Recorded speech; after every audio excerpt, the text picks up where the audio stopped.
En quoi Jésus est-il différent des autres grands enseignants religieux? En un sens, cette question revient à demander en quoi le Soleil est différent des autres étoiles de notre système solaire, dans la mesure où il n'y a pas d'autres étoiles dans notre système solaire. Le fait est qu'aucun autre grand enseignant religieux n'est comparable à Jésus-Christ.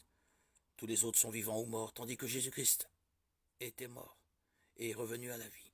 1 Corinthiens 15, 1, 8. Il est mort à notre place pour nos péchés et est revenu à la vie.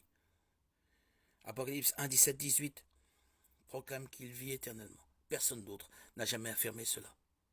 Cette revendication est soit vraie, soit absolument scandaleuse. Une autre différence importante est la nature même de la foi chrétienne. Son essence, c'est la personne de Christ crucifié, ressuscité, monté au ciel et qui reviendra un jour. Sans Christ et sans résurrection, pas de foi chrétienne. Comparons cela aux autres grandes religions. L'hindouisme, par exemple, ne dépend en rien des swamis qui l'ont fondé, pas plus que le bouddhisme. Même l'islam dépend des paroles et enseignements du prophète Mohammed, et non pas de l'affirmation qu'il serait ressuscité des morts. En 1 Corinthiens 15, 13, 19, l'apôtre Paul dit que si Christ n'est pas ressuscité, alors toute notre foi est vaine et nous sommes encore dans nos péchés.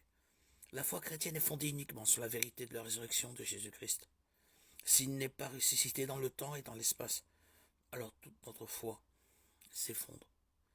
À travers le Nouveau Testament, les apôtres et évangélistes fondent la vérité de l'Évangile sur la résurrection de notre Seigneur Jésus-Christ.